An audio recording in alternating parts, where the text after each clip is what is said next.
റെഡ്മിയുടെ not 8 series launch ചെയ്തിരിക്കുകയാണ്. ഇതിൽ Redmi not 8 പ്രോയും അതുപോലെ തന്നെ റെഡ്മി നോട്ട് 8ഉമാണ് വരുന്നത്. വളരെ കുറഞ്ഞൊരു പ്രൈസ് റേഞ്ചിൽ വളരെ മികച്ച ഫീച്ചേഴ്സുമായിട്ടാണ് ഈ രണ്ട് ഫോണുകളും വരുന്നത്. ഇന്ന് നമ്മൾ നോക്കാൻ പോകുന്നത് റെഡ്മി നോട്ട് 8 പ്രോയുടെ വിശേഷങ്ങളാണ്. അതിനു മുമ്പ് ഇതുപോലുള്ള വീഡിയോസ് ഇനിയും കാണാൻ താല്പര്യമുണ്ടെന്നുണ്ടെങ്കിൽ ഈ ഒരു ചാനൽ സബ്സ്ക്രൈബ് ചെയ്യാവുന്നതാണ്. പിന്നെ അടുത്തൊരു നേരം ബെല്ലൈക്കണും കൂടി എനേബിൾ ചെയ്ത് വെച്ചാൽ ഞാൻ വീഡിയോസ് അപ്ലോഡ് ചെയ്യുമ്പോൾ തന്നെ നിങ്ങൾക്ക് അതിൻ്റെ നോട്ടിഫിക്കേഷൻ ലഭിക്കുന്നതായിരിക്കും.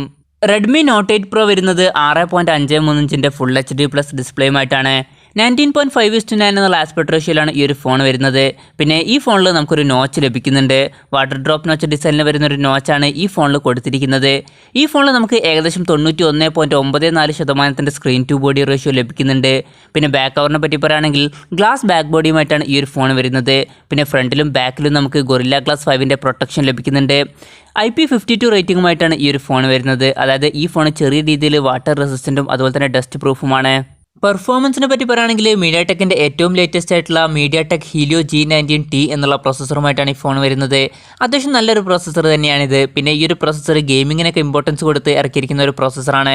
അപ്പോൾ നല്ലൊരു പെർഫോമൻസും അതുപോലെ തന്നെ നല്ലൊരു ഗെയിമിംഗ് എക്സ്പീരിയൻസും ഈ ഫോണിൽ നമുക്ക് ലഭിക്കുന്നതായിരിക്കും. പിന്നെ ഈ ഫോണിൻ്റെ 6GB റാമുമായിട്ട് വരുന്ന 2 വെർഷൻസും 8GB റാമുമായിട്ട് വരുന്ന ഒരു വെർഷനും വരുന്നുണ്ട്. 6GB റാമുമായിട്ട് വരുന്ന ഒരു വെർഷനിൽ 64GB ഇൻറ്റേർണലും മറ്റൊരു വെർഷനിൽ നമുക്ക് 128GB ഇൻറ്റേർണലുമാണ് ലഭിക്കുന്നത്. പിന്നെ 8GB റാമുമായിട്ട് വരുന്ന വെർഷനിൽ നമുക്ക് 128GB ഇൻറ്റേർണലാണ് ലഭിക്കുന്നത്.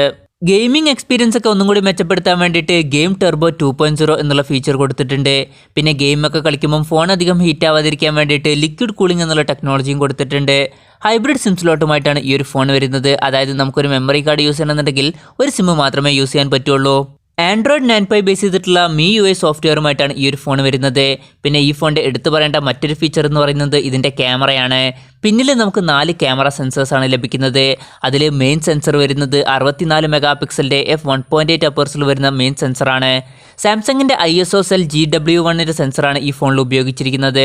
പിന്നെ 8 മെഗാപിക്സലിൻ്റെ f2.2 അപ്പേഴ്സിൽ വരുന്ന ഒരു വൈഡ് ആംഗിൾ ലെൻസ് വരുന്നുണ്ട്. ഇതിൻ്റെ ഫീൽഡ് ഓഫ് വ്യൂ വരുന്നത് 120 ഡിഗ്രിയാണ്. പിന്നെ മൂന്നാമത് 2 മെഗാപിക്സലിൻ്റെ f2.4 അപ്പേഴ്സിൽ വരുന്ന ഒരു ഡെപ്ത് സെൻസർ വരുന്നുണ്ട്. നാലാമത് 2 മെഗാപിക്സലിൻ്റെ f2.4 അപ്പേഴ്സിൽ വരുന്ന ഒരു മാക്രോ ലെൻസും വരുന്നുണ്ട്. ഫ്രണ്ടിൽ നമുക്ക് 20 മെഗാപിക്സലിൻ്റെ സെൽഫി ക്യാമറയാണ് ലഭിക്കുന്നത്. വളരെ മികച്ചൊരു ക്യാമറ പെർഫോമൻസ് ഈ ഫോണിൽ നമുക്ക് ലഭിക്കുന്നതായിരിക്കും. പിന്നെ ബാറ്ററിയെ പറ്റി പറയുകയാണെങ്കിൽ 4500 mAh ബാറ്ററിയുമായിട്ടാണ് ഈ ഫോൺ വരുന്നത്. അപ്പോൾ നല്ലൊരു ബാറ്ററി ബാക്കപ്പും ഈ ഫോണിൽ നമുക്ക് ലഭിക്കും. അതുമാത്രമല്ല 18 വാട്ടിൻ്റെ ഫാസ്റ്റ് ചാർജിങ്ങും സപ്പോർട്ട് ചെയ്യുന്നുണ്ട്. Type-C ചാർജിംഗ് പോർട്ടാണ് ഈ ഫോണിൽ കൊടുത്തിരിക്കുന്നത്. ഈ ഒരു ഫോൺ ഇപ്പോൾ ഇന്ത്യയിൽ റിലീസായിട്ടില്ല. ഇപ്പോൾ ചൈനയിൽ മാത്രമേ റിലീസായിട്ടുള്ളൂ. ഈ ഫോണിൻ്റെ ബേസ് വേരിയൻറ്റിൻ്റെ വില വരുന്നത് ഏകദേശം 14,000 രൂപയും 8GB റാം വെർഷൻ്റെ വില വരുന്നത് ഏകദേശം 18,000 രൂപയുമാണ്. പിന്നെ റെഡ്മി അറിയിച്ചിരിക്കുന്ന ഒരു കാര്യം എന്താണെന്ന് വെച്ചാൽ 8 ആഴ്ചയ്ക്കുള്ളിൽ തന്നെ ഈ ഒരു ഫോൺ ഇന്ത്യയിൽ എത്തുമെന്നുള്ളതാണ്.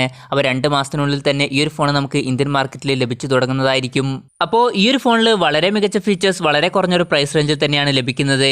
അപ്പോൾ ഇന്ത്യയിൽ ഈ ഒരു ഫോൺ റിലീസാകുമ്പം Realme 5 Proക്ക് നല്ലൊരു ഭീഷണി തന്നെയായിരിക്കും. അതുമാത്രമല്ല ഈ ഒരു ഫോൺ റിലീസാവുന്നതിന് മുമ്പ് റിയൽമിയുടെ XT എന്നുള്ള ഫോൺ റിലീസാവാനുണ്ട്. ആ ഒരു ഫോണും 64 മെഗാപിക്സലിൻ്റെ ക്യാമറയുമായിട്ടാണ് വരുന്നത്. അപ്പോൾ നമുക്ക് നല്ലൊരു കോമ്പറ്റീഷൻ തന്നെ കാണാൻ കഴിയുന്നതായിരിക്കും.